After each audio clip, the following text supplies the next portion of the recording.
What's going on, Pokemaniacs? Angel of the Night here, bringing you more Pokemon Scarlet and Violet content. As you may not be aware, I entered into the 2026 Grand Challenge with some pretty unusual Pokemon. It wasn't so much that the Pokemon themselves were odd, but where they came from. If you haven't seen my most recent upload in regards to the Dr. Dubs 23 Trade Buddy, this device allows you to transfer Pokemon from your physical Generation 2 cartridges over to your Generation 3 games. From there, I migrated the Pokemon all the way through to Pokémon Home and into Pokemon Scarlet and Violet, where I EV-trained, I minted them, and gold bottle capped them for competitive play. So how did that go? Let's take a look.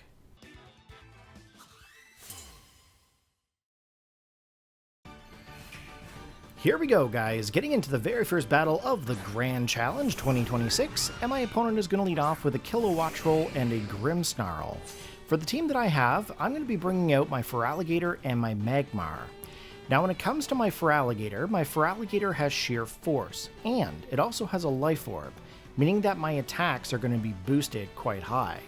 However, my speed is not necessarily always the best, and I don't think it can outspeed a Kilowattrel, so I think I'm going to have to end up going in for the Dragon Dance here. With the Magmar, I'm going to have to go for the Follow Me redirect, so that way all moves will be redirected into the Magmar. And I'm going to go for the Terrestrialization to Ghost, just in case this Grimmsnarl happens to have a Fake Out move, that way I don't get flinched in any way, and I can get my stat boosts off right away. So we're going to get into the very first part of this battle here. I'm pretty sure the Kilowattrel should be able to outspeed. However, I'm not sure if it's going to go right in for the attack or if it's going to go in for a Tailwind. A lot of the times Kilowattrel do tend to set up the Tailwind, but it looks like they're going to go in for the Protect here, so that way they're going to try to scout out to see what we're going to do. We do manage to also get the Follow Me redirect here, so that way any moves are going to be redirected into the Magmar. We do also get our Dragon Dance, which is pretty fantastic, so we're going to get our boost in our attack stat as well as our speed. With the Grimmsnarl, they're going to go in for the Taunt, and at this time I think that's okay, because I've already managed to get our moves off that I needed to get to pull. So we've already got our Dragon Dance here. We're pretty much at the point where we can either go for the Liquidation, which would actually be Stab in this case, or we could go for the Ice Punch. I think the Ice Punch is probably the best choice for the Kilowattrel, because it should be ×2 weak to Kilowattrel. With the Heat Wave, we're going to select this option so that way we can get double the amount of damage here off onto both of the Pokemon, in case we don't actually take out Kilowattrel due to the Focus Sash. So Ice Punch does manage to take out the Kilowattrel, which is pretty fantastic. However, there is a Throat Chop coming in from the Grimmsnarl, which is actually something that I didn't expect. Not really a good choice of moves in my situation, because I'm actually a Ghost type. We do manage to get a Heat Wave off here. This actually does do some damage to the Grimmsnarl, and the next Pokemon coming in is going to be Gastrodon. Now, with the Feraligatr, of course, I'm not going to be able to use any kind of Liquidation move because of Storm Drain with the Gastrodon. All water moves will actually redirect into this Pokemon, boosting up its special attack. So I'm going to actually have to select for very specific moves into the Grimmsnarl, and I think I'm also going to go in for the Heat Wave here as well. Now remember, we are taunted, so I can't go for any kind of Follow Me redirect. We do get some damage from the Grimmsnarl, not really much into our Feraligatr, but we do manage to pick up that KO, which is pretty fantastic, and that is the second Pokemon out on our opponent's side. We are going to try to go for the Heat Wave here, but the Gastrodon does avoid it, and it manages to go in for the Earth Power, which actually does quite a bit of damage to our Feraligatr. Now, luckily we did manage to survive with about 26 HP, and the next Pokemon coming in is going to be Goldango.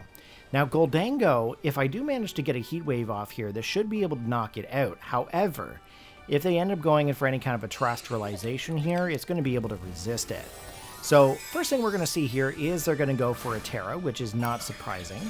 And it looks like they're going to be a Terrestrialization to Fairy, which is something that I don't normally see with Goldango. But then again, I also haven't been battling in probably a couple of months. But we're going to go in for the Ice Punch here. We do manage to get a decent hit off here. Took it down right to about half the HP. And then they're going to come in with the Dazzling Gleam. Not exactly what I expected. I actually thought they were going to come in with Make It Rain, considering that my Magmar is no longer a Fire-type Pokemon. But we do manage to get the Heat Wave off here, and we do get a little bit of chip damage to both Pokemon. And of course, the Magmar does avoid the attack, no longer taunted. The next Pokemon that we have here, we have the choice of either Farigiraf or our Snorlax. Now these two Pokemon are pretty slow and kind of function with Trick Room. So I don't know if that's really the best option here, considering that Gastrodon is quite the slow Pokemon, but I am going to go in for, I believe, the Hyper Voice here because I do have a Throat Spray, which could actually boost up my special attack. I'm also going to go in for the spread move of the Heat Wave, so that way we can get damage off onto both Pokemon, even if it's just chip damage. The Goldango, of course, does outspeed and gets the Dazzling Gleam, picking up the KO onto the Magmar, which means that I'm going to be able to bring in my Snorlax the next turn. With the Farigiraf, we're going to go in for the Hyper Voice here, and as you can see, we picked up the KO onto the Goldango, which is pretty fantastic, considering that's going to be the third knockout for the first battle. But with the Gastrodon, it's going to be able to attack and retaliate onto my Farigiraf, so we'll see what kind of damage it actually does here. We do manage to get our Throat Spray boost, which is pretty awesome, and it ends up going in for the Muddy Water on the opposing side. It does lower our accuracy here just a little bit, but that's perfectly fine. We're going to come in here with our Snorlax now, and we should be able to clean up the battle here pretty easily. I don't believe Gastrodon can do very much onto my Snorlax, but we'll see what happens here. We're going to go in for the Body Slam, is what we've selected on, and we've also gone for the Psychic Noise, so that way Gastrodon can't recover. And that pretty much picks up the knockout with the Farigiraf, so that's pretty fantastic. First battle is in the bag versus Jamie, so good game there, Jamie. Thank you very much for the battle, and let's see how battle number 2 turns out. Alright, we are up against Lucky. Now hopefully his luck's run out, because I would like to be able to secure our second win in this competition. He's going to come in here with his Dragonite and his King Gambit, and of course I'm coming in with my Magmar and my Feraligatr.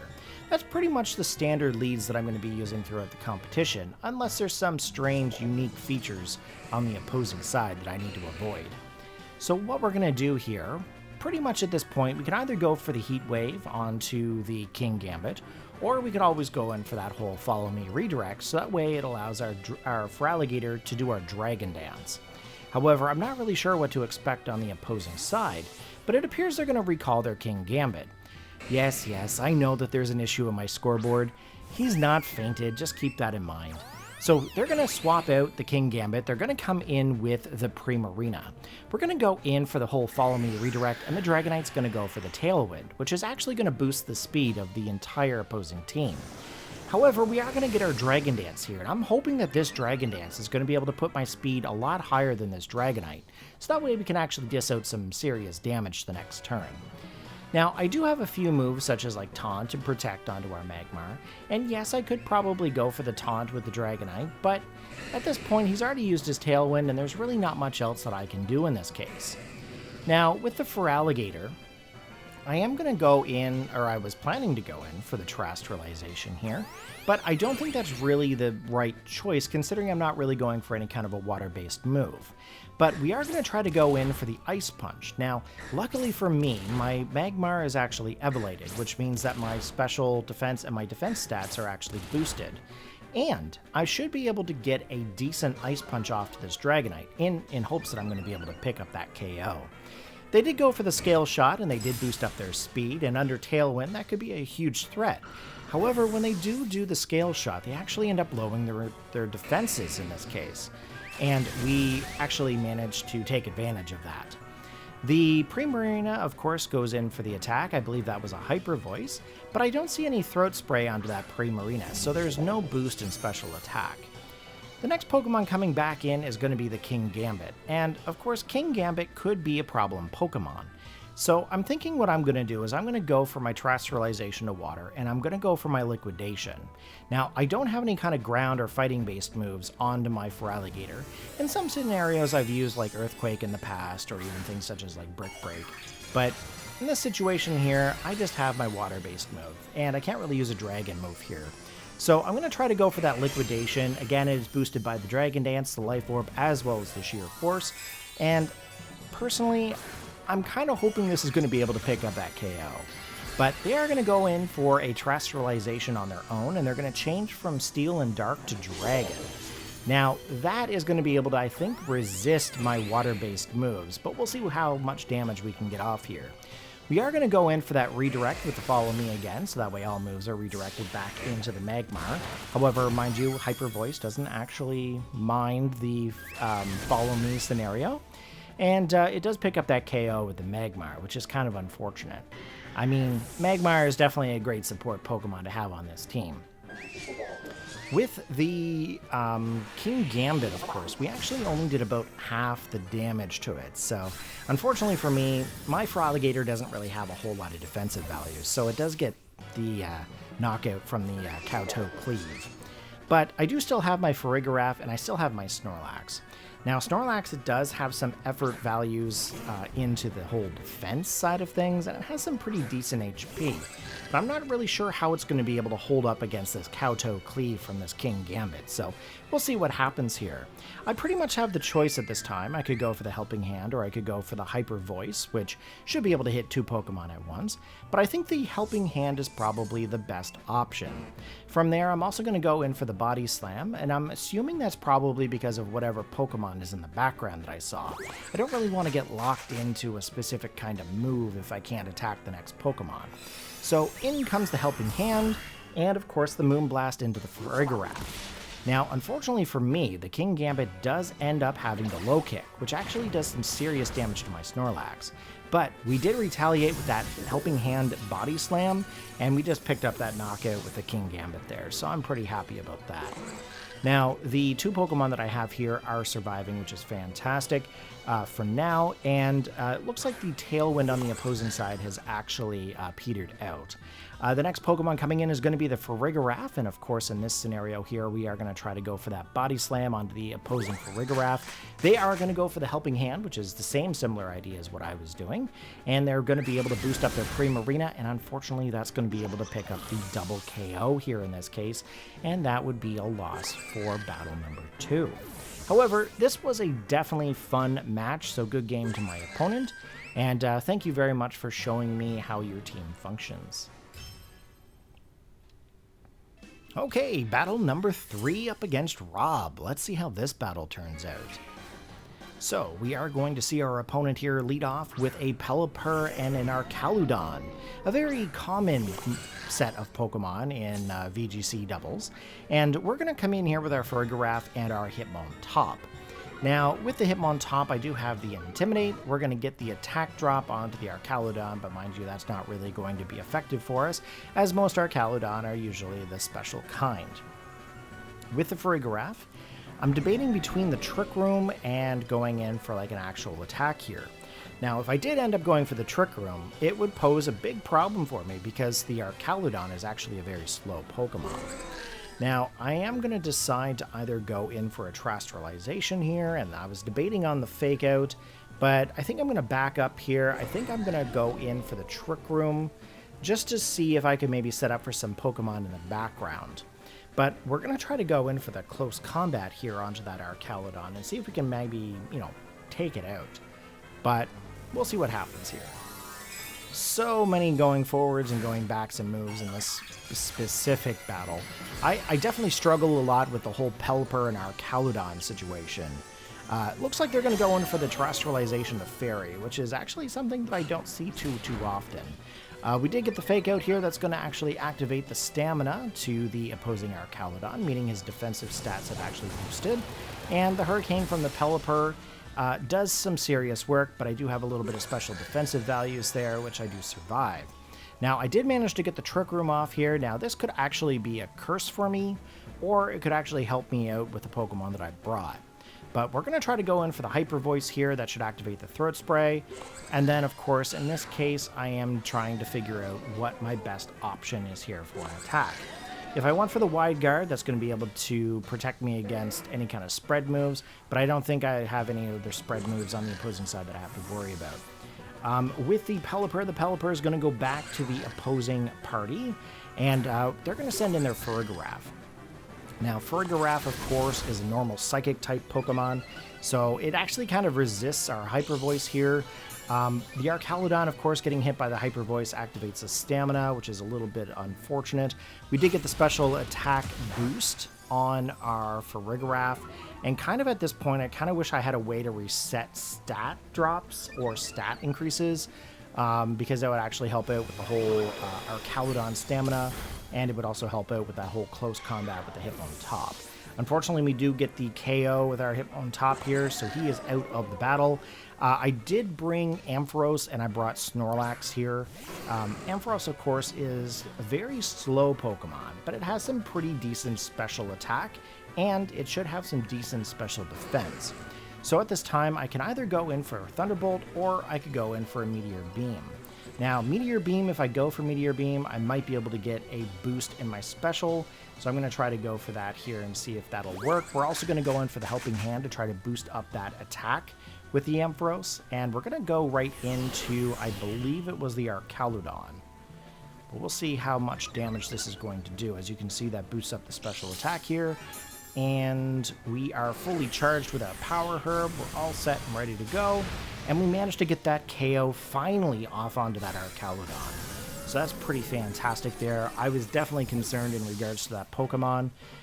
However, we'll see what happens here going forward. In comes the foul play from the opposing Farigiraf, being super effective onto my Farigiraf, and we do handle that quite well in this case. Next Pokemon coming in is going to be the Goldango, which is the fourth Pokemon on the opposing side, and we're going to lock into some moves here. I'm going to try to use the Rain to boost up the special attack, or the attack of this Thunderbolt here, of course. Water and electricity, the whole shebang. They're going to go in for the Protect here, so that way they're not going to get hit by any kind of moves this turn. Which is kind of unfortunate, considering I was all amped up with my Ampharos. Not able to knock him out, I'm afraid. The opposing Farigiraf, of course, goes in for the Trick Room. They're going to reverse the Trick Room from being slow, which is first, and back to the original, which means that faster Pokemon should be able to attack first in this case. As you can see with my Farigiraf, I'm debating on activating the Trick Room here once again, and with the Ampharos, I'm pretty much deciding to go for the Protect here, so that way I don't get hit by any kind of a move that's coming from the opposing side.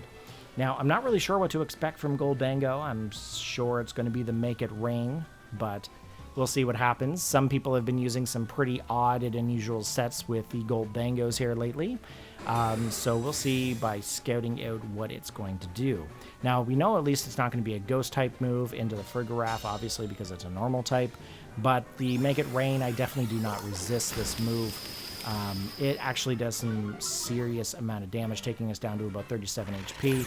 And, of course, the opposing Farigiraf is going to be able to pick up the KO with the foul play. So that's unfortunate. We got two Pokemon out here now. The last Pokemon that I do have is going to be Snorlax, and of course it is going to be a banded Snorlax. So whatever move that I choose, it's going to be locked into this attack. So it's either going to be the Crunch, could be the High Horsepower, but if I do High Horsepower, mind you, I can't attack the Pelipper. I also can't go for the Body Slam or the Facade, so I'm pretty sure I'm going to have to go for the Crunch in this case. And then, of course, we're also going to try to go for that Thunderbolt with the Ampharos. Farigiraf, of course, is going to try to go for the Helping Hand. Of course, Good as Gold does not allow that. In comes the Make It Rain. We actually resist that quite well, further dropping his special attack. And then, of course, we're going in for that Thunderbolt here. We actually do a good chunk of damage off onto that Goldango, and Crunch just super effective, knocking out the opposing Farigiraf. Okay, last and not least Pokemon coming into play here is going to be the Pelipper.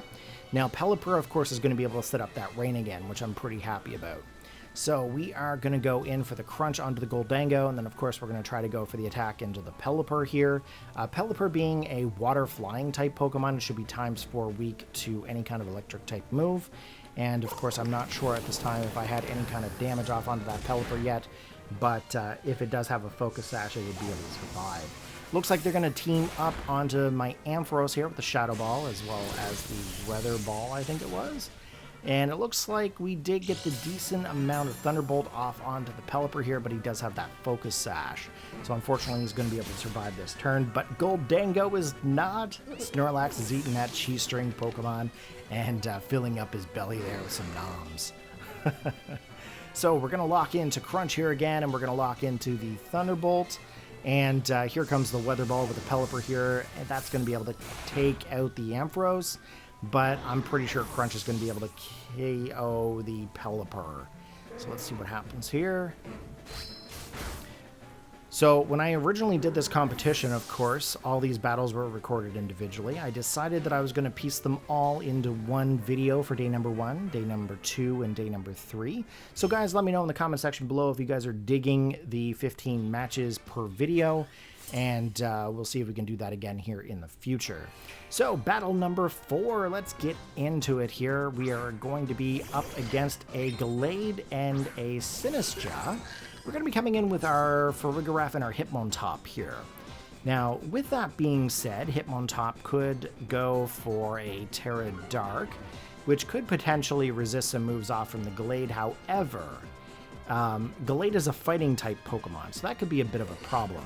Now, in this situation here, I think I Terra Darked way too early. Okay? Keep in mind, I did this. I know I did this. And it was a huge mistake, I believe, further on into the battle. But we're going to go for that fake out attack here. We're going to try to flinch this Gallade.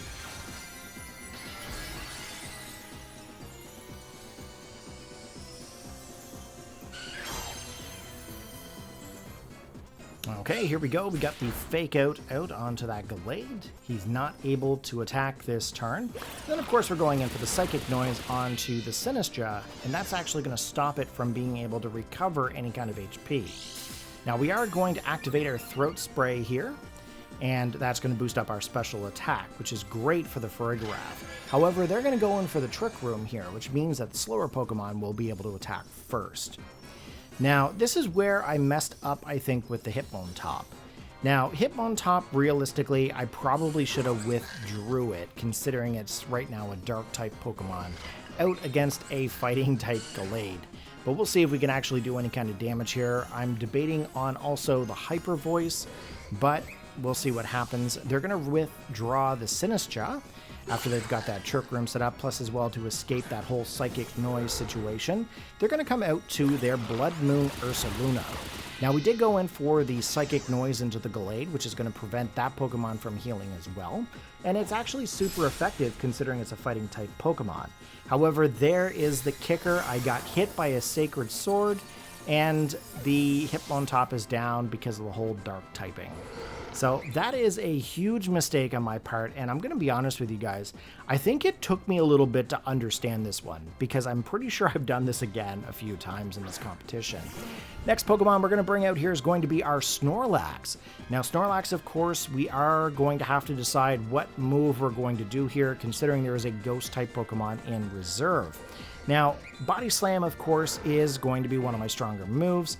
But if I go in for a Crunch, I might be able to lower some defenses and all that good stuff. So I'm thinking Crunch is probably what I'm going to have to lock into. I did go in for the Hyper Voice as well to be able to hit 2 Pokemon at once. But I was also predicting that Ursaluna was going to go into a Ghost typing too. Just because I was a normal type Pokemon, I wanted to be able to hit it just in case of that situation. And that's a very common situation with some of these Ursaluna. They do end up going either normal or they end up going Ghost. Now in comes the Blood Moon from the Ursaluna here into the Farigiraf.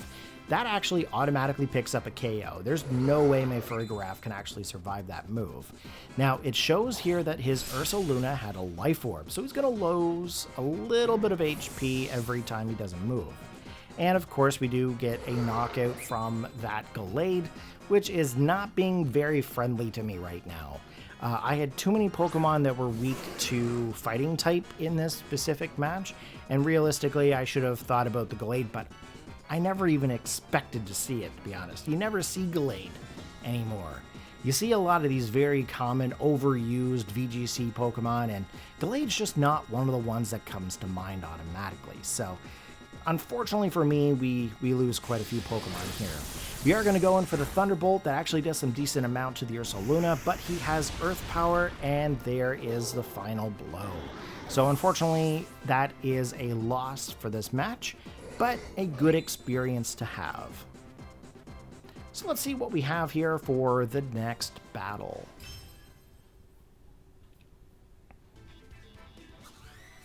Okay, Squishbeak. What a name, Squishbeak. Okay, they are going to come in here with a Weezing and a Como. And we're going to come in here with our Feraligatr as well as our Magmar. Now, this Pokemon, Weezing has an ability that actually takes away abilities of other Pokemon until it gets knocked out. That's the neutralizing gas. So if we take out Weezing, we get our abilities back onto our Pokemon. So I think what I'm going to do here, I kind of want to go for the Follow Me to redirect the moves to the Magmar.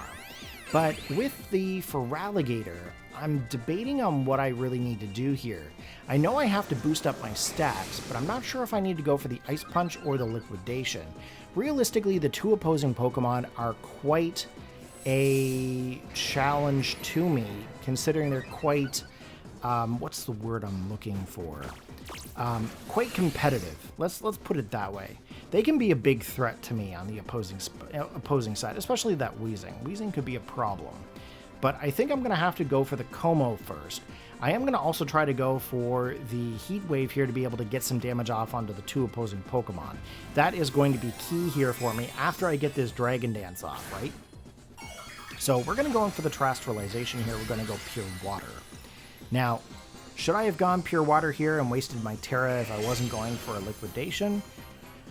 I mean, you guys be the judge of that. I mean, I could have put Terra Ice onto the Feraligatr, but that doesn't really help me any. But realistically, should I have Terra this turn? Probably not. And that's also something that I'm a little bad for doing. I tend to Terra too early sometimes.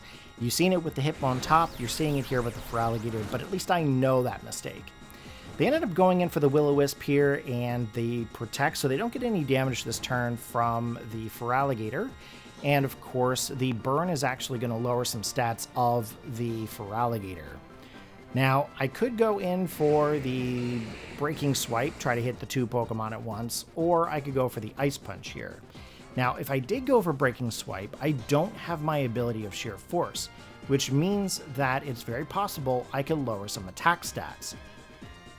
So I'm going to try to go for, I think it was the Breaking Swipe that I selected.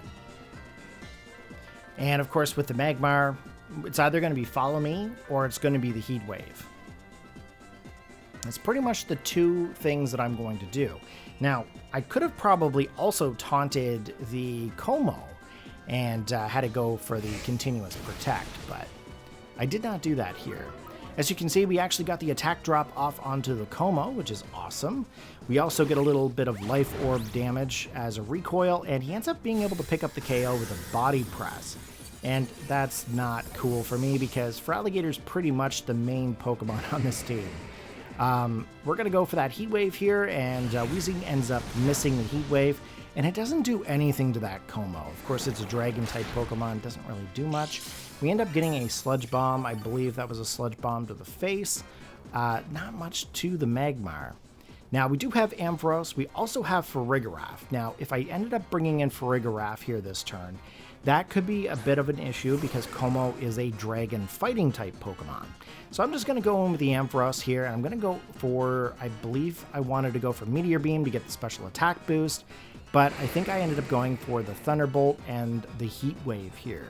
But we'll see here in just a sec. Sometimes I click really, really fast, and of course this is post-commentary. I tried doing some of this stuff live commentary, and I'm going to be honest with you, it's very hard to keep my thought process as I'm actually doing this, so that's why I do a lot of post-commentaries. Body Press into the Ampharos, we do survive, and we do try to go for that Heat Wave, as I stated earlier. A little bit of damage off onto the Como. Realistically, I'm hoping for a burn here, and Ampharos is going to go in for the Meteor Beam. So I did select Meteor Beam because I wanted to get the boost in the special attack, and then of course with the Power Herb, that's going to allow me to attack this turn. Now, is this going to be able to do anything to Como? Not a chance. Komo's just hanging in there, man. He's chilling. He's like, dude, what was that? Like, that's just a little scratch. A little bit of leftovers there. Magmar did shake off a taunt, and we're able to attack again this turn. Now, I am selecting into the Weezing to be able to attack, and then with the Magmar, as you can see, I'm pondering what my best options are. I think I pretty much have to continue to try to go for the Heat Wave here to try to get some burns. But Weezing is definitely posing to be a problem. Same thing with that Como. I don't see Como very often in battles, but usually I'll see Weezing paired with like Pokemon like Slacking, and that's just because of that whole Tron situation. But Como comes in for the body press here to actually get some damage off, and a Sludge Bomb from the Weezing. Magmar does survive, which is good. We're down to about 5 HP, and then the Ampharos goes in for the Thunderbolt, which actually takes out the Weezing. Now, neutralizing gas is now gone, and that means that the abilities are now back onto our Pokemon onto the battlefield.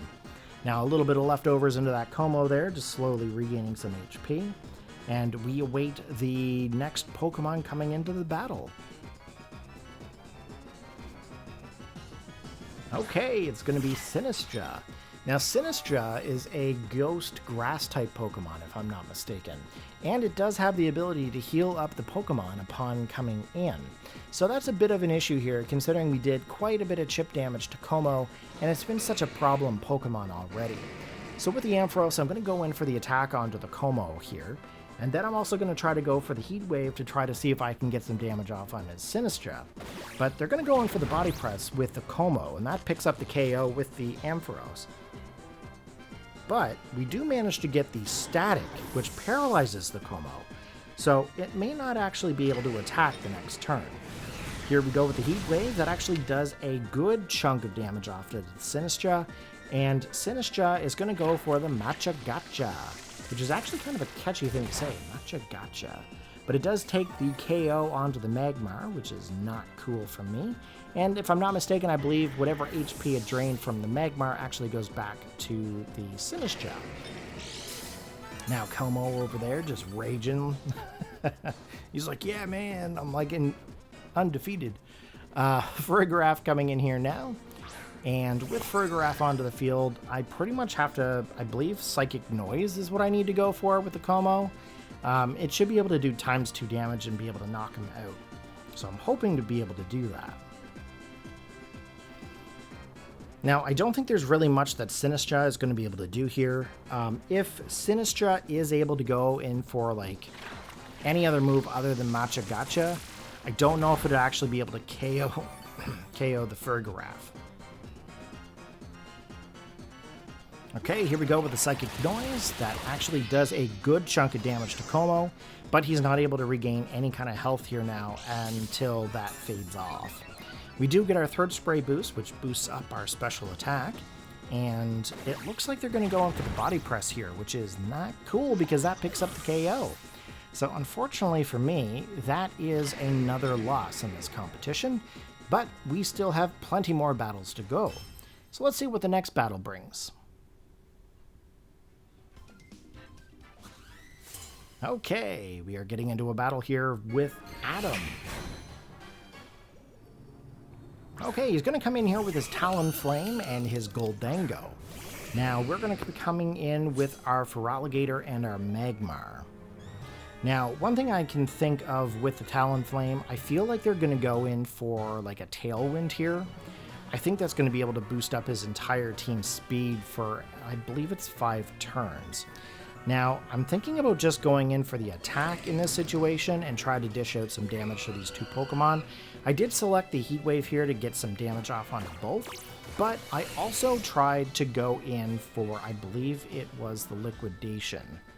But they're going to go in for the trick here. Goldango is going to swap his item over to, I believe it's Magmar? Oh no, we got it on Feraligatr. So they ended up getting the Life Orb, and we got their choice specs. However, now I'm locked into Dragon Dance. So that's not cool, because I'm actually going to have to swap out the Feraligatr. We do manage to get the Heat Wave off here. We get some damage off onto the Goldango, but the Talonflame itself doesn't really get any kind of damage from that Heat Wave itself. just due to its typing, of course. It's a fire-type Pokemon. Okay, we're going to swap out our Feraligatr here. We're going to go into a different Pokemon. And we're going to come in with our Farigiraf. Okay, there's the Tailwind from the Talonflame. That's almost a given. You're going to see Tailwind from that Pokemon regardless. In comes the Shadow Ball from the Goldango. As he's no longer restricted with his choice specs, he's going to be able to attack pretty much with any move he wants to make. Here we go with the Heat Wave again. Goldango actually avoids it, which is quite lucky for him, considering if it did hit him, that would actually pick up that KO. And we're going to go, I believe I selected Trick Room here.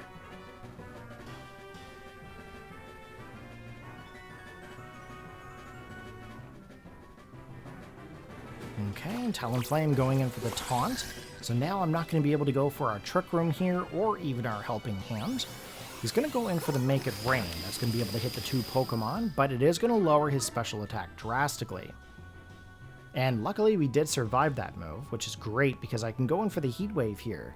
However, the Talonflame does miss, but that is not the Pokemon I was worried about. I was worried about this Goldango. So that goes the first KO on the opposing side, and things are looking rather good for us. However, I still can't get my Trick Room off, and I shook off the taunt.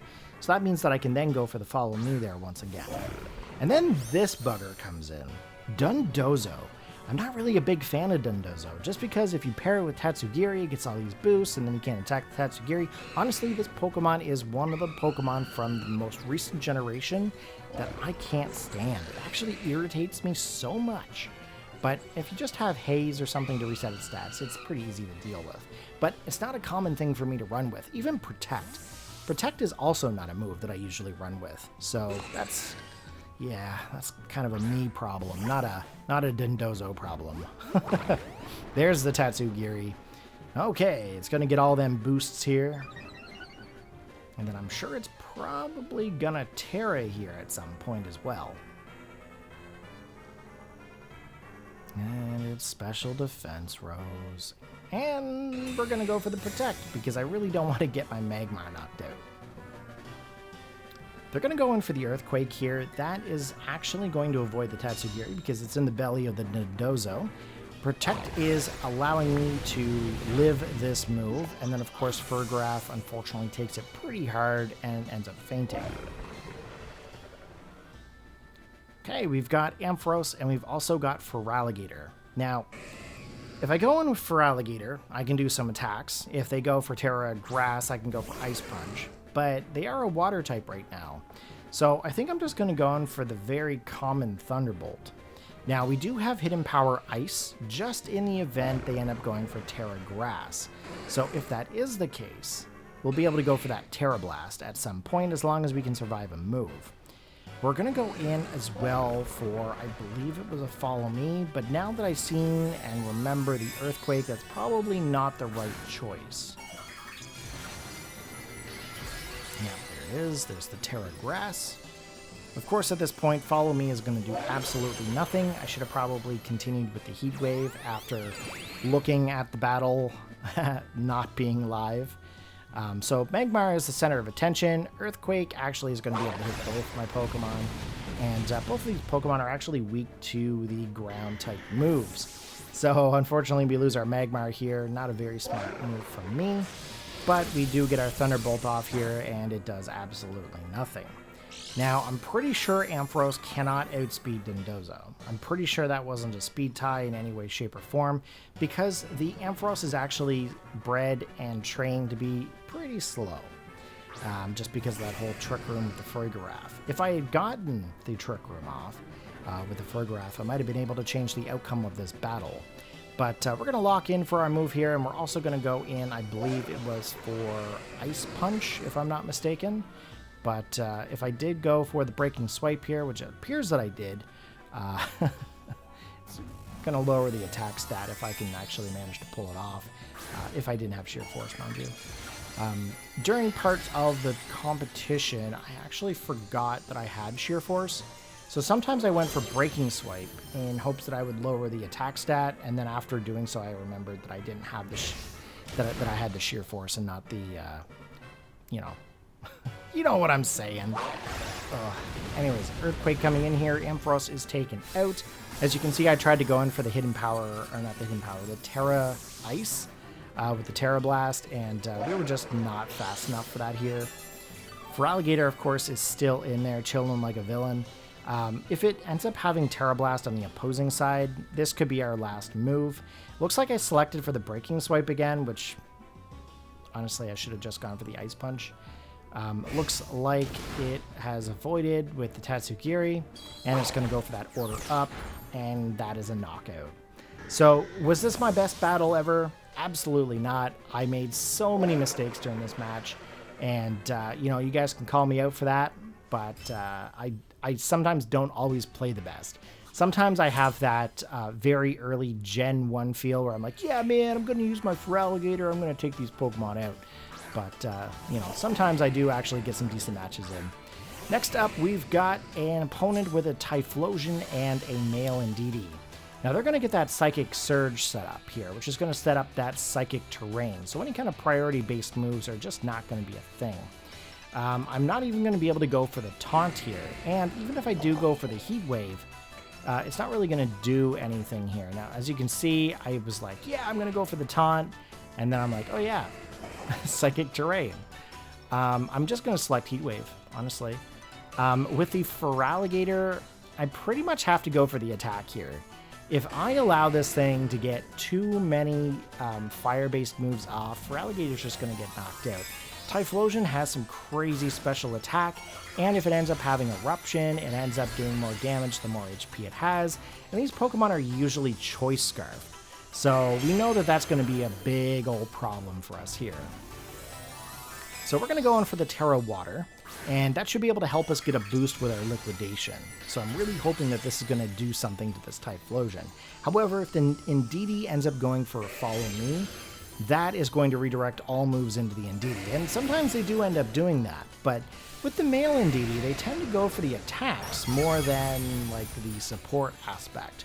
So it ends up getting the Eruption here, it ends up going also for the Expanding Force, and unfortunately my poor old Feraligatr just does not get the opportunity to do anything this round.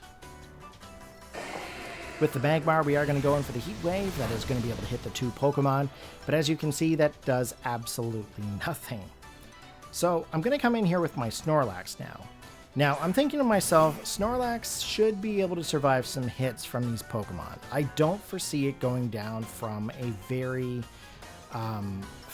strong fire-based move. However, it is going to be slower, I think, than this Indeedee. So it might actually get hit by that whole Expanding Force. But here it goes, the Eruption from the Typhlosion.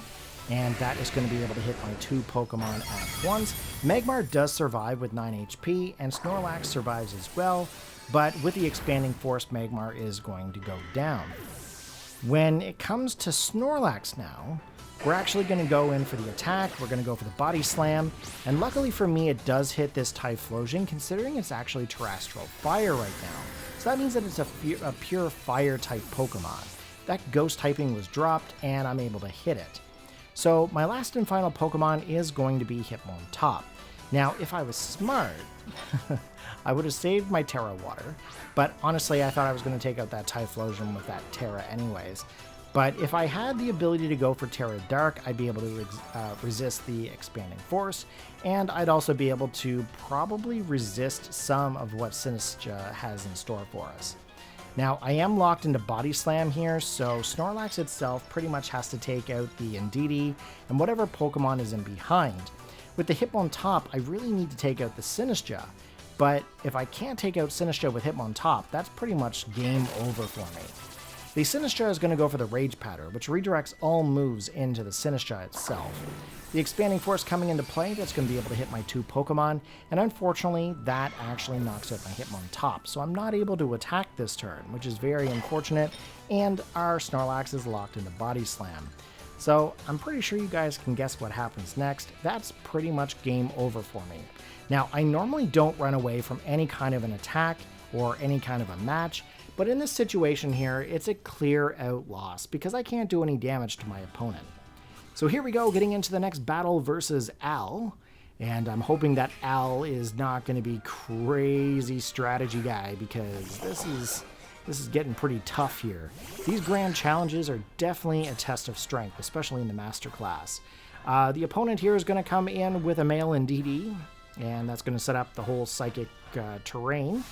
And then, of course, they've got a Flamigo on the opposing side. Now, any kind of stat boosts or anything like that from the Pokemon usually gets boosted over with the Flamigo, but it looks like they've got Scrappy. So that means that any kind of fighting-based moves or normal attacks will be able to hit Ghost-type Pokemon. So I'm pretty much going to go for the Ice Spinner here, so that way I can try to take away the Psychic Terrain, which means that the Expanding Force won't be able to hit 2 Pokemon at once. So I'm really hoping that this is going to be a thing. With the Flamigo, they're going to go in for the Terrestrial into Fighting, which is not really cool because I'm actually going to go for a Terrestrialization here, which then makes Hitmontop, weak to fighting-based moves. And same thing with Farigiraf. Farigiraf gets ×2 damage because it's a normal-type Pokemon. But we'll see what happens here. I'm pretty sure they do target the Hitmontop, mind you. Hyper Voice coming in from the Indeedee doesn't really do much damage. However, I can understand why they went for it, because it actually ends up breaking some sashes if there was some on the field. Farigiraf actually ends up getting knocked out from that attack, and that also lowers the defensive stats of that Flamigo. That means that we should be able to get a decent damage off onto the Flamigo if we actually locked into that Pokemon slot. Unfortunately, we did get into the Indeedee. Indeedee does take some damage to it, which is great, took away the terrain, but realistically, I should have probably gone into the Flamigo itself. With the Ampharos, we are going to select into, I believe it's Thunderbolt here, and then with the Hitmontop, pretty much at this point, I believe it's Close Combat that we're going to select, but I also debated on the Ice Spinner, so we're kind of going back and forth here, checking to see what kind of power moves we've got. Ice Spinner, of course, did some decent damage to the Indeedee there the last time, so if we do manage to go for the Ice Spinner into the Indeedee, we might be able to pick up that KO. So in comes the Close Combat from the Flamigo, and that actually is going to do crazy damage to Hitmontop and just pick up that knockout. As you guys can see, or had seen in the team preview, when I swapped out to my second Pokemon, or my first Pokemon rather, you would have seen that I had Snorlax in behind.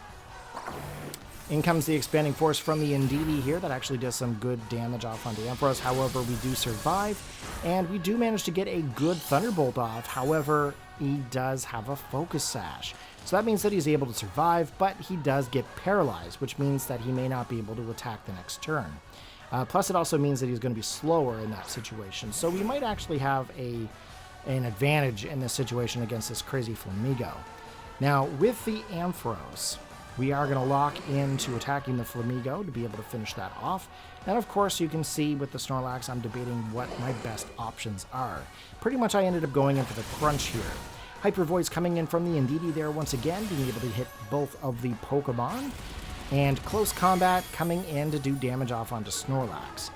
Not cool, bro. Not cool. Poor old Snorlax wants to do some damage. Do you guys remember in Generation 1 and Generation 2 how good Snorlax was?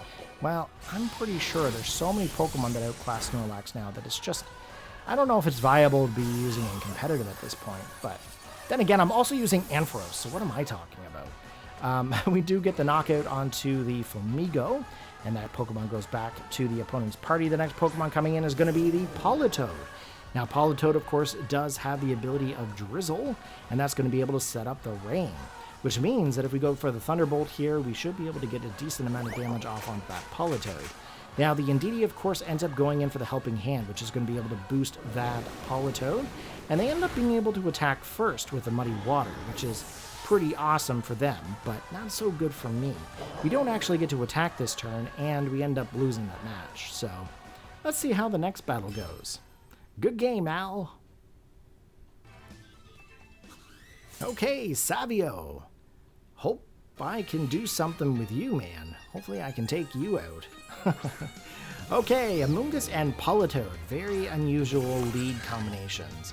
We're going to be coming in here with our Hitmontop as well as the Farigiraf. Okay, Amoonguss gets a little bit of an Intimidate here, same thing with the Politoed, but I don't think that's actually going to matter in this case. With the Farigiraf, we're going to go for the Hyper Voice, which should activate the Throw Spray to boost up our special attack, and the Politoed has ended up going in for the Perish Song, which means that all Pokemon that had heard that are going to faint in 3 turns. We managed to get an Ice Spinner attack off onto the Amoonguss. It doesn't really do much damage, however it does activate the eject button, which then sends it back to the opposing Pokemon, or the opposing trainer's party. That's going to allow them to get a free switch in here, which they are going to then come in with Gothitelle, likely with the Shadow Tag. You guys are nutsos. Okay, we get the Hyper Voice off here. That was a critical hit on both of the opposing Pokemon, and we activate our Throat Spray, which boosts our special attack. A little bit of leftovers there coming into the Politoed. And it looks like we have activated the Perish Song down to turn number 3. Once it gets down to 0, all the Pokemon that heard that are going to be then fainting. So, with the Farigiraf, we're going to go in for the Psychic Noise into the Politoed. And then we are also going to go in for the Terrestrialization, and I believe I selected Close Combat. Now, I'm thinking they're probably going to end up swapping out the Politoed, quite frankly. But here we go, we're going to go in for the Terrestrialization to Dark, so that way we can survive against this Gothitelle on the opposing side. Now, Gothitelle, I'm sure, does get some Fairy-type moves, so this could go either way. Politoed ended up going for the Protect, and same thing with the Gothitelle, which means that they're not going to receive any kind of damage this turn. And of course, as you can see, Close Combat does fail against the Politoed, as well as I believe my Psychic Noise also fails. Which you would think that sound-based moves should be able to go through, like a Protect or something. Like, all they're doing is protecting themselves, but are they protecting their ears? That's my big question. Okay, a little bit of leftovers there with the Politoed. We have gone down to Perish Song, or Perish Count 2. And that means that we've got only a few more rounds before my Pokemon do faint. And if I don't get this Gothitelle out of here, we're in for some pretty big trouble. We're not going to be able to continue on with these 2 Pokemon. So we're going to lock into our attacks here and try to dish some damage off to both of the opposing Pokemon. And it looks like Savio is going to withdraw his Politoed. So that's going to go back to his team's party, and he's going to be coming in with the Incineroar. So that does make perfect sense why I ended up choosing the whole Close Combat in the Politoed earlier. I was thinking they were going to go in for the Incineroar. The only downside about having post-commentary is that you don't always remember what Pokemon they brought with you at that specific time. Anyways, we ended up getting the Ice Spinner off onto the Gothitelle, got some damage off, and then of course they're eating a Citrus Berry, and that does regain a little bit of health here. We ended up getting also a Hyper Voice off, which does damage to both of the opposing Pokemon, however still not enough to be able to take out that whole Gothitelle. So, we are going to go for a Trick Room, it appears, because I believe I might have Snorlax in the background. Gothitelle is going to go in for the Protect here, which means they're not going to be able to receive any kind of damage this turn, which also means I'm not going to be able to withdraw any of my Pokemon back to my party to avoid the whole Perish Trap. Incineroar also is going to go in for the Close Combat because he's not going to want to get this Close Combat to the face. Here we go with the Trick Room, which means that slower Pokemon are going to attack first, and fast Pokemon are going to attack last. So we are down to Perish Song Trap number 0, and that means that my Farigiraf as well as my Hitmontop are now out of the battle. Very unfortunate for me, however I do have my Trick Room set up now, which means that I should be able to use my slower Pokemon to be able to dish out some damage here now. As long as that Politoed doesn't come back in and set up any kind of a Perish Song, we're going to do pretty good. So Snorlax coming into the battle, ready to go. It is one of my slowest Pokemon, but if I'm not mistaken, I believe the Ampharos is actually slower than my Snorlax, so we should be able to attack with the Ampharos first. With the Snorlax, as you can see, I'm debating between Crunch, and I'm also debating between another move. As you can see, I'm checking to see what other Pokemon could be potentially on the opposing side, as I don't want to get locked into Body Slam. We are going to go for Body Slam into the Gothitelle, which is awesome. We do manage to pick up the KO here. And with the Incineroar, we're also going to go in for that Power Gem, I believe. Not Power Gem, sorry, Meteor Beam, which is going to be able to boost up my special attack. And with the Power Herb, we're going to be able to dish some serious damage this turn. I apologize about the whole Power Gem comment. I was doing some Grand Challenge 2026 2 matches today. I have a Goldango on that team, so Power Gem is just in my mind for some reason. Okay, we managed to get the KO off onto those 2 opposing Pokemon, and it appears that Politoed and Amoonguss are still available in this battle. Okay, Politoed coming back onto the field is going to be able to set up the Drizzle, which is going to activate the Rain. So we are going to go for the Body Slam with the Snorlax into the Amoonguss, then of course the Thunderbolt into the Politoed. Now, if we do manage to get that Thunderbolt off onto the Politoed, that's going to be fantastic. We're going to be able to get that KO most likely. They are going to go in for a Terrestrialization here. And Politoed is actually going to go into a Grass type now, which actually kind of thwarts my plan a little bit. With the Grass typing, they're going to be able to resist my Thunderbolt.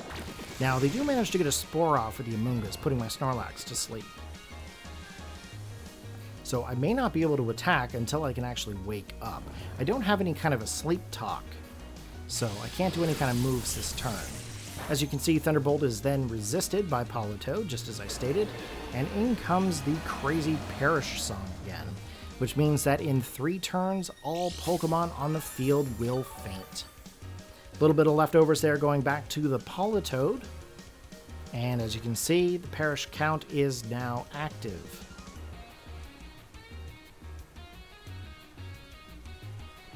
Okay, let's go in for the Body Slam here once again. We are locked into the Amoonguss, and pretty much at this point I have to just go for a normal typing Terra Blast.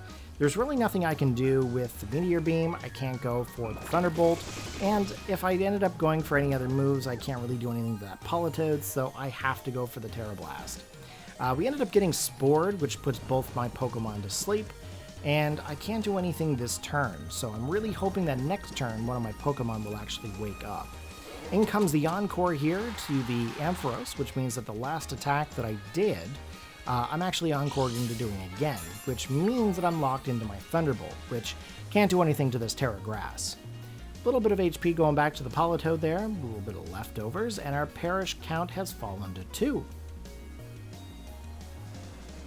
Okay. Next up, Body Slam again. This time we're going to select into the Politoed. And of course I'm still locked into Thunderbolt. I can't do anything here, so we're going to select that to the Amoonguss. Now Amoonguss does end up going for the Rage Powder, which redirects all moves into the Amoonguss itself. However, it's not really going to do anything here, considering that Snorlax is still asleep, and Ampharos is asleep as well. Now we should be able to see our Perish go down to 1, and Snorlax is also now Encored as well, which means that he is now locked into doing a Body Slam. But that's okay, considering we were Choice Banded, right? A little bit of HP going back to that Politoed. Of course, we've all dropped down to Perish count 1. And I'm hoping a Pokemon will wake up here soon.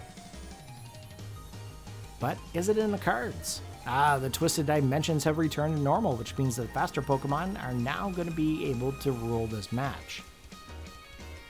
But then again, my opponent is also ruling the match already, so, I mean, it's kind of a win-win for them. Politoed going in for the Protect here, which means he's not going to receive any kind of damage this turn, and same thing with the Amoonguss. So that must mean that we are now down to Perish Trap count 0, which means that our Pokemon should be basically knocking out. Snorlax does wake up. If we did end up getting that Body Slam, I'm sure we would have been able to take that Politoed, but we're not going to be able to get that opportunity. I'm pretty sure Perish Trap ends up knocking us out here. Yep, there we go, down to 0. And Politoed is now out. But because they initiated the Perish Trap, they're basically going to win this battle. So, Ampharos is down.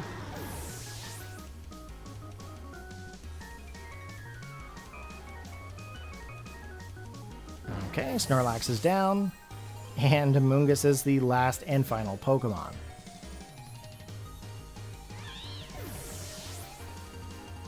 Okay, good game to my opponent there. Perish Trap and Perish Song, this whole scenario is being quite common lately.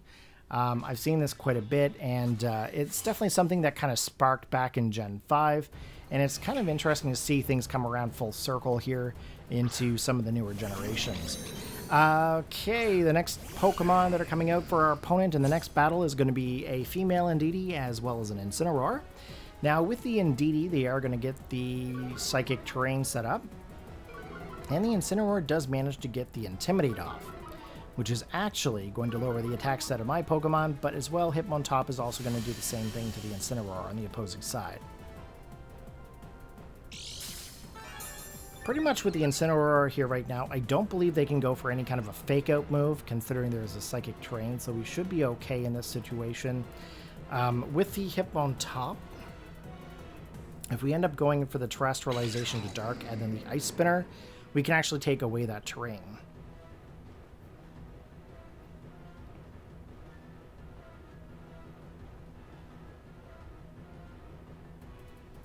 Now, I am a little concerned in regards to Feraligatr. Considering I got an Intimidate here, which lowers my attack stat, I kind of want to withdraw the Feraligatr at this time, so that way we can then come back in at a later time with full attack stat. Now, we are pretty much waiting for our opponent here to make their play. Okay, here we go. Feraligatr back to the party. And the Pokemon that's going to be coming in is going to be Magmar, which is fantastic, because Magmar can actually take a hit. Okay, Terrestrialization on the opposing side with the Incineroar, and they have now turned into Terra Grass. Probably not the best choice in this situation, considering I have Magmar, but they didn't know that at this time. Okay, here we go. We're going for the Terrestrialization with, I believe, Hitmontop. And of course, we're going into the Terra Dark and the Ice Spinner to be able to take away the Psychic Terrain. So that way they can't go for the Expanding Force. Okay, to follow me with the Indeedee, that's going to redirect all the moves into that little tiny Psychic Pokemon. And in comes the Knockoff. Now, unfortunately for me, that actually knocks off my Evolite, which is basically how I'm going to get all my stat boosts. Okay, Ice Spinner being able to do some damage off into the Indeedee. Not very much, mind you, but we did get that Psychic Terrain away, and that is the biggest thing here in this case. So we're going to go in for the close combat, and I believe we lock it into the Indeedee. With the Magmar, yes, with the Magmar we're going to go for the Heat Wave, and that should be able to do some damage off onto the Incineroar. However, I think they actually withdraw Incineroar here or go for the Parting Shot. It would actually make more sense for them to go for Parting Shot than it would be to just randomly swap out, but we'll see how this turns out.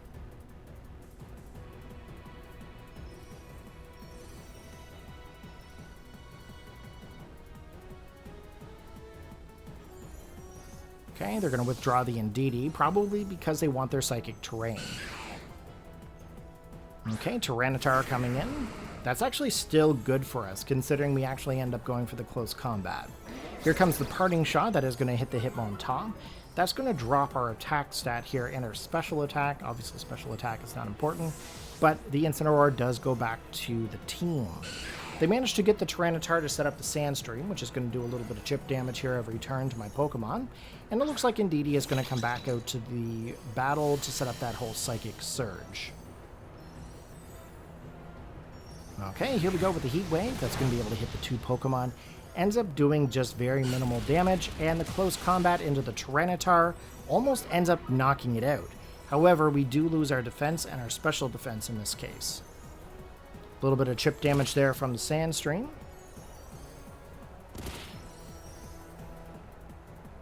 And we're going to go in for the Ice Spinner into the T-Tar, which should be able to take away the Psychic Terrain. And I believe we also selected the whole Heat Wave here there once again, but they're going to go in for the Protect. Now that actually makes a lot of sense here, because they don't want to get any kind of damage from any kind of a move. Oh, we didn't go for the Heat Wave. Sorry, I went for the Follow Me. That's going to redirect all moves into the Magmar. No Ice Spinner in this situation, so the Psychic Terrain is still up, and it looks like they're going to get the Trick Room. Now, funny thing is, joke's on them if I have Snorlax. Okay, a little bit of sand damage to all the Pokemon. We're going to go for the Ice Spinner here, and we're going to go for, I believe, Heat Wave there once again.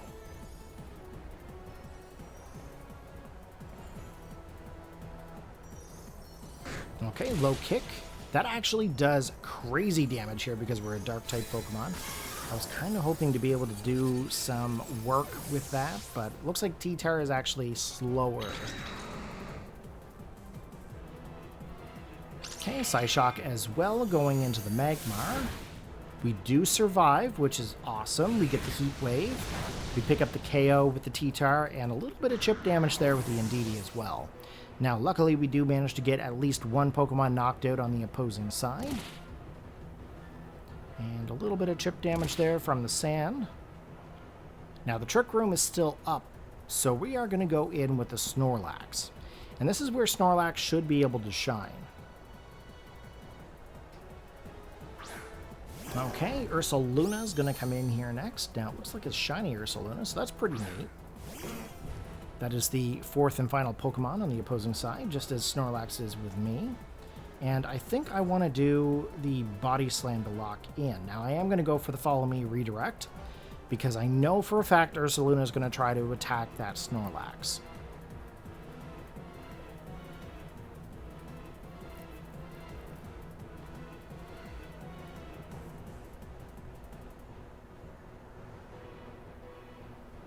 Really hoping to be able to outspeed that Ursaluna under Trick Room.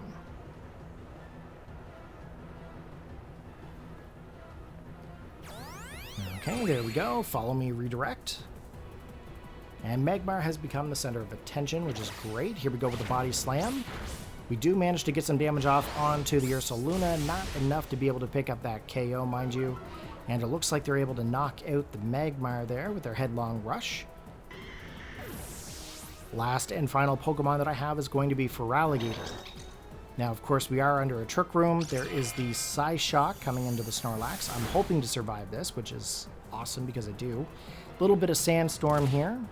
Little damage off onto me and probably the Indeedee. Not so much the Ursaluna, but Ursaluna does have the Flame Orb, which then actually that would tell me it has Guts. Okay, Feraligatr coming out to play. Now we're going to go for the Body Slam here once again into the Ursaluna. And then with the Feraligatr, I believe we just go for the Liquidation. Now, I'm assuming Feraligator's probably going to get hit by some sort of move here. But they're going to come and swap out the Indeedee. They're going to go in with the Incineroar to drop the attack stat onto my two Pokemon, which actually kind of benefits their Ursaluna a bit. They're going to go in for the Protect, so they're not going to receive any damage this turn.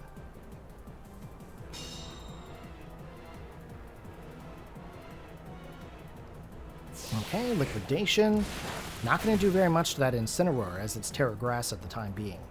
The Sandstorm does subside, and there's a little bit of damage going on to the Ursaluna from the Flame Orb. Now, the awesome part is that the Psychic Surge or the Psychic Terrain is now no longer in effect. And we still have a turn of Trick Room. We're going to go for the Body Slam into the Ursaluna, and then of course we are also going to go for the attack into the Incineroar.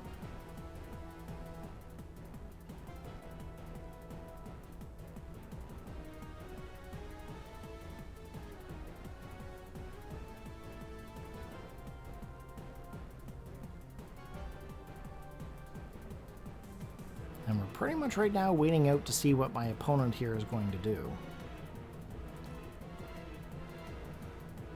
Okay, they're going to go with the Fake Out with the Incineroar here, which then flinches the Snorlax, so we're not able to move this turn. In comes the Headlong Rush, which actually ends up picking up the KO with the Snorlax. Now, he has dropped his special defense with the Ursaluna. And then, of course, with the Feraligatr now, we're going to go in for the Ice Punch into the Incineroar, which actually is super effective and picks up the KO, plus we also got the critical hit. So we managed to take the entire Incineroar situation out of play, which means that he just has Indeedee and Ursaluna left. Now, he still gets a little bit of damage there with the Ursaluna. And the dimensions have now returned to normal, which now means that there is no more Trick Room, when we should be also able to attack first. With the Indeedee coming into play, they have very minimal HP, and they also set up that whole Psychic Terrain there once again. So I'm debating on going for the Breaking Swipe in this case because I can hit the two Pokemon, Now, if the Ursaluna does end up going for like a protect in this case, they're not going to receive any kind of damage, but I should be able to at least get the KO with the Indeedee. And with no Trick Room in play, that means that I should be able to get the Ice Punch or a Liquidation into the Ursaluna. Now, they are going to go for the whole Follow Me redirect, so that means that all moves are redirected into Indeedee, but with the Breaking Swipe, I can hit 2 Pokemon at once, and finally, we managed to get a victory here in this competition at 1 hour and 10 minutes into this video. Woohoo! Give a big old thumbs up for this battle, guys, because that was pretty fantastic. Okay, next battle versus Gusta. Okay, what are they going to have with them? Okay, it looks like they have Mousehold as well as a female Indeedee. We're going to be coming in here with our Hitmontop as well as our Feraligatr.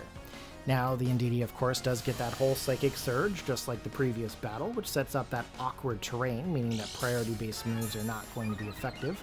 So, with me, no kind of Sucker Punches or anything like that won't be a thing. Fake Outs won't be a thing, that sort of idea, just like before. We end up having the Intimidate ability, which means that it drops the attack stat of the Mousehold. However, I don't think that really matters considering the whole situation with Population Bomb. Now, I am going to go for the Terra Dark, so that way I don't get hit by any kind of an expanding force, and I'm hoping to be able to do some damage off onto the Mousehold. Now, as long as they don't go for Terra Ghost, we should be okay in this situation. But I am going to go for the Breaking Swipe to be able to hit 2 Pokemon at once, so I'm hoping that we'll also be able to do a little bit more chip damage to be able to take them out. So we end up getting taunted by the Mousehold, which is perfectly fine, because we're actually going in directly for the attack. So here we go with the Breaking Swipe. We actually managed to hit the 2 Pokemon, and any kind of Focus Sash is now broken. Oh, we actually ended up going for Ice Spinner, not Close Combat. My apologies. We take away the Psychic Terrain, and it looks like they've also gotten the Trick Room set up there as well, which means that slower Pokemon are then going to be able to attack first. So with the Indeedee, we've locked in for an attack here, and we've also locked into the Mousehold. If we can manage to get the Mousehold taken out, that's going to be pretty awesome because that is a big threat Pokemon. We do manage to get the Close Combat off, which is great, considering that means that my Hitmontop is slower than the other Pokemon that are on the field. And we take the Indeedee out. And then with the Feraligatr, we end up going in for the Liquidation. Now, Mousehold would be faster than my Feraligatr here, of course. Feraligatr is not necessarily the fastest Pokemon that's out there. So it's nice to know that Mousehold is actually faster than the Feraligatr in Trick Room situations. Pokemon coming in now are going to be Haternae and Ursaluna. Now, Haternae, of course, is a Fairy Psychic type Pokemon. And with Ursaluna, it's also going to be weak to the whole Close Combat. So we're going to select into the whole Close Combat situation here, and then we're also going to go for the Liquidation into Ursaluna as well. I'm hoping to be able to knock out that Pokemon as soon as possible. However, they decide to go for the Protect a Scout out. So that means that Haternae is going to be able to go for the Dazzling Gleam and hit 2 Pokemon at once. Unfortunately for me, the Hitmontop is a Dark-type Pokemon in this case, and ends up getting knocked out. So I do still have a couple of Pokemon in reserve, of course, and we're going to be able to see what those Pokemon are in this battle here momentarily. We end up going for the Liquidation. Of course, the Ursaluna is protecting itself, so it doesn't actually receive any damage this turn, and it does have the Flame Orb. So, we have Snorlax, and we also have Ampharos. Now, of course, I can't go for any kind of a Terrestrialization here to Ice, considering the fact that we already did that with the Dark-type Hitmontop. So we're pretty much going to go in for the attack here. It's kind of a toss-up between Thunderbolt and Meteor Beam. That's pretty much been how it is the entire competition when it comes to Ampharos. It's, well, do I go for my stat boost with the Meteor Beam, or do I just go right in for the attack? So pretty much that is the biggest debate that I have with the whole Ampharos situation. Now, would I use Ampharos again in another competition? Probably not. There's a lot of other Pokemon out there that are way better than Ampharos, but the reason why I chose these Pokemon, of course, is because I actually moved them up through the Trade Buddy to Generation 3 from Gen 2. It was an actual trade, and then, of course, we moved them all the way up through all the generations through the Pokemon Home. But I wanted to prove that these Pokemon were legal and could compete in a competition. So I think I've done pretty decent in trying to pull together a team for this competition just by using only Gen 2 Pokemon. However, I did end up using the Farigiraf. Yeah, I always get Farigiraf and Girafarig mixed up. But they ended up getting the knockout on my 2 Pokemon here, as you guys can see that. And if I'm not mistaken, I believe the last and final Pokemon is going to be my banded Snorlax. Now, the Snorlax, of course, I had just recently transferred that Pokemon over, or I just recently caught that Pokemon in Pokemon Gold, just prior to the competition. And that was the last and final Pokemon I had to transfer over during this process. And it was definitely a challenge. I've been recording Pokemon Gold in order to do the whole testing with the Trade Buddy for quite some time now. I'm pretty much, I believe I've got like 4 gyms left. And I've got probably less than probably a quarter of my decks left. So at some point there will be an entire video dedicated to just Pokemon Gold. So that's going to be all post commentary as well. So that'll be uploaded at some point in time. So be sure to keep an eye out for that. If you guys are still into this video and you have not seen the video in regards to the Trade Buddy, make sure you do, because it is a wild and interesting device that definitely deserves your attention. Okay, next battle we've got Magmar and Feraligatr here. There's an opposing Mineshaw and a Primarina. So with the Mineshaw onto the field, it's very likely that Fake Out could be a thing here.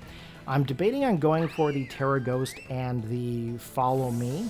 However, I think what I'm going to be best to do here is actually swap out to Farigiraf, because with the Armor Tail, it actually blocks any kind of priority-based moves.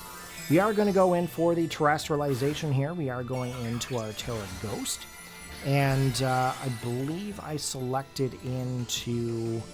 I think it was Heat Wave. I could be mistaken. Yep, there we go with the Fake Out. And the Armor Tail activates, which means that it is not in play. Here we go with the Follow Me, which means that all moves actually end up getting redirected into the Magmar. However, with the Hyper Voice with Primarina, it is going to be able to hit the Farigiraf anyways. So this whole intro doesn't actually make any sense. I never actually went back to choose my moves with Magmar after I swapped it with the Feraligatr, and realistically I probably should have. I believe we selected into the Heat Wave here, and then I believe we also selected into Hyper Voice, which will activate my Throat Spray and boost up my special attack. But they're going to go for the Bitter Malice here, and that actually tells me that that is a Zoroark. A Hisuian Zoroark, which is very unfortunate because I can't hit it with the whole Hyper Voice. We are going to get that Heat Wave here. That actually does some damage off onto the Zoroark, and the illusion has worn off. I mean, the illusion was worn off after you did the Bitter Malice, right? But what can I say? I got zarked. Mineshaw doesn't actually get hit by the Hyper Voice here, and that means that Zoroark is going to be able to run wild and do some more damage. In comes the Bitter Malice here, ending up taking out the Magmar, which is very unfortunate considering that Magmar is kind of a really cool Pokemon on this team, and I kind of need it for a lot of things, but that's perfectly fine. He ends up having a Life Orb attached to his Zoroark, so he gets a little bit of damage to himself every turn, and the Mineshaw ends up going for the Close Combat, which actually drops his 2 defenses and knocks out my Farigiraf. So, unfortunately for me, I actually end up losing 2 of my Pokemon. But we still have we got Feraligatr and we've got Snorlax. Now, Snorlax, of course, is kind of in a pinch because of the whole Mineshaw being a fighting-type Pokemon, so I don't really have a way to get around that at this point, unless I actually go for the Feraligatr and get a decent damage move off. Bitter Malice, of course, going into the Feraligatr. That actually does quite a bit of damage, down to about 51 HP, and lowers our attack stat. And Life Orb damage onto the Zoroark, not enough to knock it out, but the Close Combat coming from the Mineshaw actually does pick up the KO with the Snorlax, and unfortunately, we are down to just 1 Pokemon for this battle. I didn't really play this one really all that well. I had a lot of mispredictions, and I didn't really change things up after I swapped out Feraligatr at the beginning, and I'm pretty sure that kind of set the tone for the battle here, but that's definitely a learning, something to learn from. Metagross coming in, of course, being a Steel type, it does resist any Dragon-based moves, and I'm pretty sure it resists my other moves as well. I don't really have anything that I can do to Metagross, but with the Bullet Punch coming in, It does a bit of chip damage, but the close combat does pick up the KO because obviously Mineshaw is faster than my Feraligatr. So unfortunately that is a loss for us, but it's a big learning experience, guys. And as long as you have fun playing the game, that's really all that matters. I had a blast doing this competition, and honestly, any competition that comes in from here on out, if you guys get the opportunity to play in these competitions in Masters or any other division, you know, take the opportunity because it is so much fun. Okay, here we go with the next battle. We've got a Charizard and a Torkoal out onto the field. Now, with the Hippo on top, of course, we do have the Intimidate ability, which does drop the attack stat of the Charizard as well as the Torkoal. However, with the Torkoal, it does end up setting up the Sun, which is kind of a huge threat for us right now. We know that if they end up going for like an Eruption or a Heat Wave, they get the boost with the Sun, and it lowers the water-based moves of the Feraligatr here. Realistically, what I should do is I should go for the Wide Guard with the Hip on top, right? The Eject Pack does send the Torkoal back to the party of the opposing trainer, and they end up coming in with the Amoonguss, which then has the ability to redirect all moves into itself directly. Pretty much at this point, I kind of debated between the whole Wide Guard, but I figured with the Torkoal gone, it wasn't as big of a threat. I figured Charizard might go for like a Solar Beam here, but the Charizard ends up actually going for the Terra to Ghost. They definitely predicted the whole Fake Out situation from my Hippo on top. And of course, with the whole Feraligatr now, who knows if I'm going to be able to do any kind of damage this turn to this Charizard. Obviously, with the Amoonguss going for the Rage Powder, it basically redirects all moves into the Amoonguss itself. Charizard does go for the Heat Wave. Of course, as you can see, Hip on top gets knocked out by that, and Feraligatr actually barely holds on. We do end up going for the Dragon Dance, though, so that actually allows us to boost up our attack stat as well as our speed, hoping to be able to outspeed that Charizard the next turn. Now, the Charizard on the opposing side does have solar power, which means that every time it does a move under Sun, it actually loses its HP. Now, we do bring in the Farigiraf here, and of course with Farigiraf I decided on going either for the Hyper Voice or the Psychic Noise, so that way it doesn't regain any kind of health for that Charizard. Now, we know that Amoonguss is going to redirect, right? So we end up going for the Ice Punch, and we are debating between Charizard and the Amoonguss. I did select the Charizard just in the event we're actually able to get some damage off onto it, but they do end up going in for the whole Rage Powder, which redirects moves directly into the Amoonguss itself. Now, there's a Rocky Helmet on the Amoonguss, so we actually receive a bit of chip damage, and with the Heat Wave, it is so jacked and boosted right now, likely due to choice specs as well as the Sun and solar power. It's just going to knock us out. So it's kind of like the Sheer Force, basically. Sheer Force is the same similar situation, but I don't lose any kind of HP. We're going to come in here with a Snorlax here now. Snorlax, of course, is our last and final Pokemon in this battle. Pretty much at this point, I'm just going to select into the Crunch. I don't think there's any chance of me surviving a hit from these Pokemon, but we'll see what ends up happening here in this case. So in comes the Heat Wave that actually does manage to hit the Snorlax, and it actually takes us to about half the HP, and then, of course, Amoonguss goes for the Spore. Now, that actually puts us to sleep here, so I don't have any kind of a sleep talk or anything along those lines, so I can't do anything more in this battle until I wake up. So I'm going to lock in for the Crunch here once again in hopes that I might actually wake up first turn and get some damage off to Charizard, but the Heat Wave, of course, does attack first, and with the Clear Smog, that ends up picking up the KO. So unfortunately, we do lose this one here as well, but it was definitely interesting to see. I would have never even thought of the Eject Pack for the Torkoal, and I honestly wouldn't have thought about bringing in Amoonguss with this Heat Wave spread Sun team. So that's kind of cool. Something different to see. Next up, we've got a battle here versus Bruno, and this one here is a little bit of a longer one. So the Pokemon that are going to be coming in here is going to be Rillaboom and Smeargle. We're then going to be coming in here with our Magmar and our Feraligatr, just as we have in the past. And with that being said, Smeargle could be a big issue Pokemon if it does have Fake Out and Spore. And then, of course, any other kind of move that it may have. It basically can have pretty much any kind of a move here. We have Rillaboom on the opposing side, of course, setting up the grassy terrain.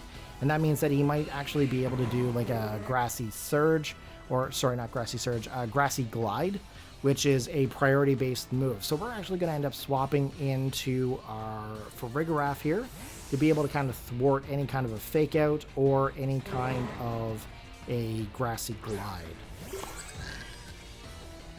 Now in comes the fake out there. Of course, as you can see, there's the armor tail, and that activates. That actually ends up protecting the Pokemon that I have here onto the field right now. The Smeargle, of course, ending up going for the taunt, which actually will thwart my follow me and taunt situation. But I ended up deciding to go for the Heat Wave here, which actually ended up only hitting the Smeargle in this case. But luckily for me, that does break a Focus Sash, so that's pretty awesome in that case, because if I go for another one, I might be able to pick up the KO the next turn. Now, I did select the Heat Wave here, as well as the Hyper Voice. Now, I do have a Throat Spray onto the Farigiraf here, which should be able to boost up our special attack. So I'm hoping this might actually help do some damage to these two Pokemon on the opposing side. I know for a fact I should be able to take out Smeargle this turn. Rillaboom, on the other hand, could be a whole other situation, especially if they ended up going for like a terrestrialization to fire or water. It's very possible they could go to other moves, or not moves, other types like ground, but we'll see here how this goes. Smeargle ends up going in for the Protect here, obviously wanting to scout out what's going on, and they want to try to preserve their Smeargle as long as they can. With the Rillaboom, of course, they're ending up going for the U-turn, and that's going to go back to Bruno's party, which means we're going to be seeing a very fresh Pokemon coming out into the battle here.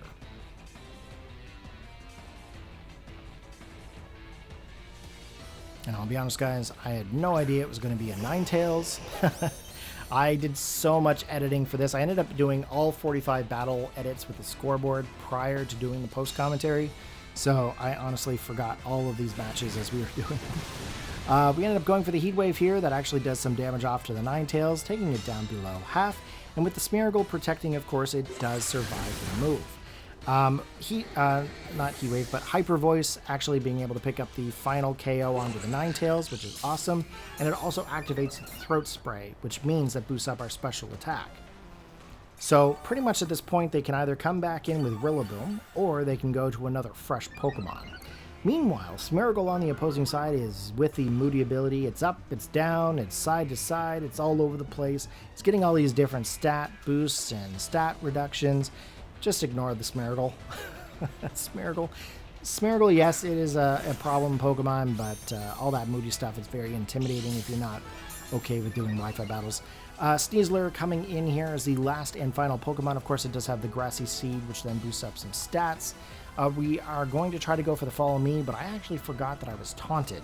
So I ended up going in for the Heat Wave here. We're also going to go in for another Hyper Voice in hopes to be able to do damage to both of these Pokemon.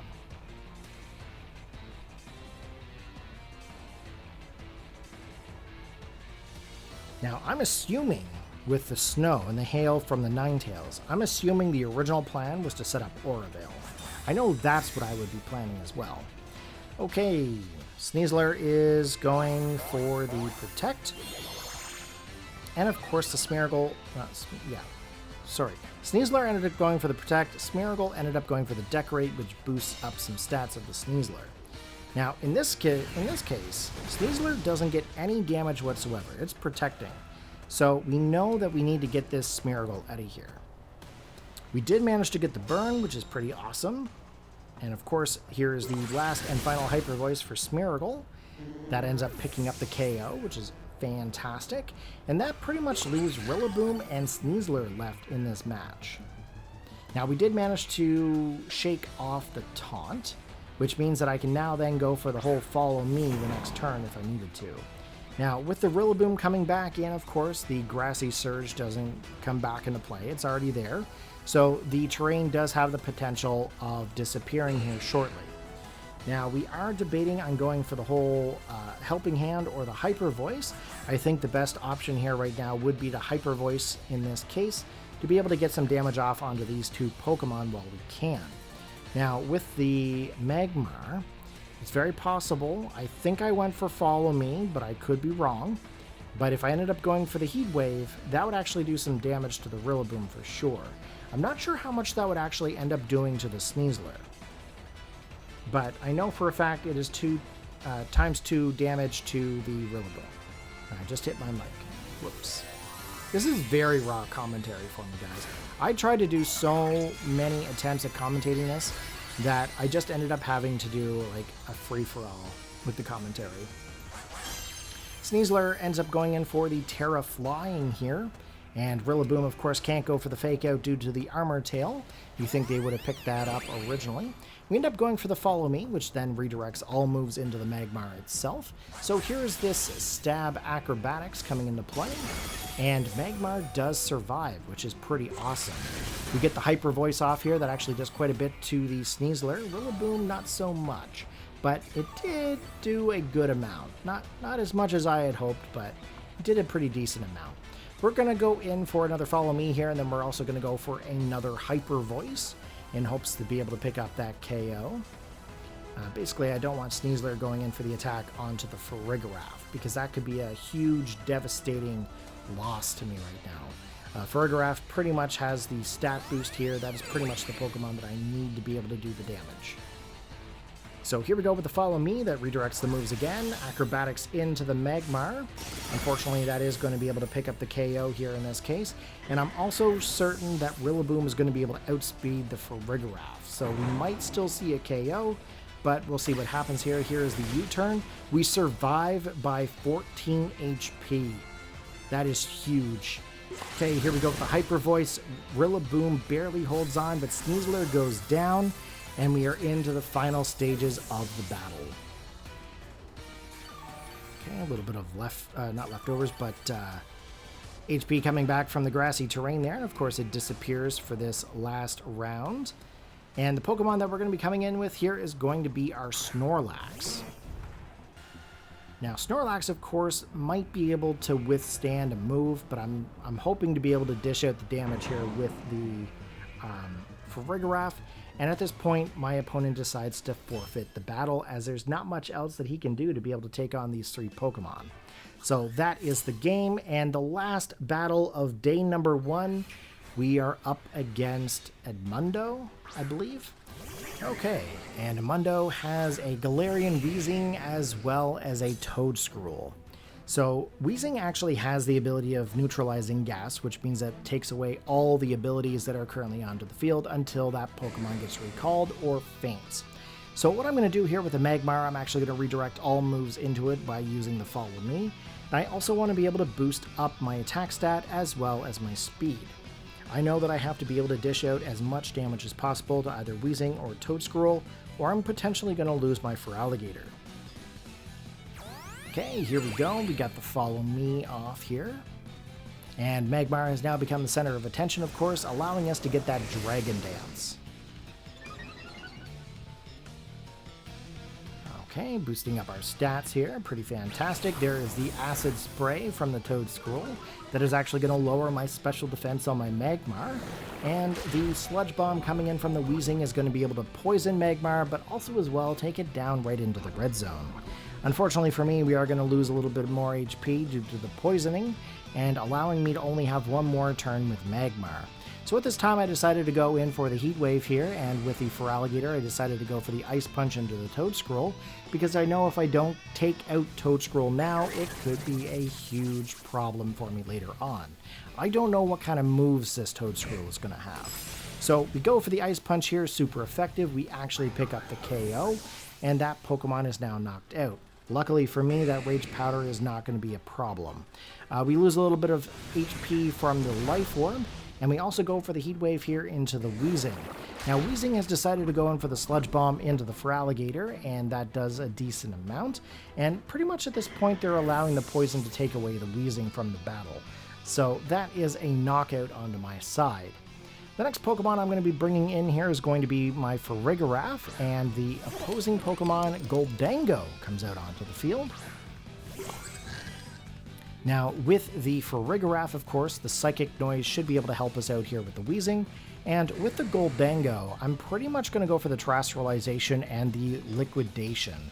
Of course, Liquidation is our strongest move here, and with the Terrestrialization, that should be able to give us a little bit more of a boost. Now, I don't know if the Steel typing is going to be able to allow him to resist this or not, so I'm hoping that that is not going to be the case, because I really would like to get another win, to be quite honest. But here we go, we got our Terrestrialization into water. And I'm hoping we're going to be able to attack first. I'm hoping Goldango is not faster. Sometimes they go for the choice scarfs and stuff. They are going to go in for a terrestrialization here as well. And are they going to go pure steel? They are pure steel. Okay, so this could either be good or bad. Okay, here we go with the liquidation. And that actually gets us a one-hit knockout here in this battle. That's awesome. Goldango is down. Next up, I'm hoping the Psychic Noise will actually take out the Wheezing here as well. We are losing a little bit of HP there from our Life Orb as well, but that's okay. We do survive a Sludge Bomb, and Psychic Noise coming into play picks up the KO on the Wheezing. Now at this time, guys, if you have enjoyed this Day 1 battles, be sure to post your comments in the comment section below. Let me know what you think about the Trade Buddy. Let me know what you think about the team. I will try to put the information on the team in the description. And I'm hoping to be able to hear some feedback from you guys on what you think about the video. Okay, last and final Pokemon. What are you? Arcanine. Ooh, okay, Hisuian Arcanine. Now, if he does end up going for an extreme speed, that's going to be blocked by Farigiraf.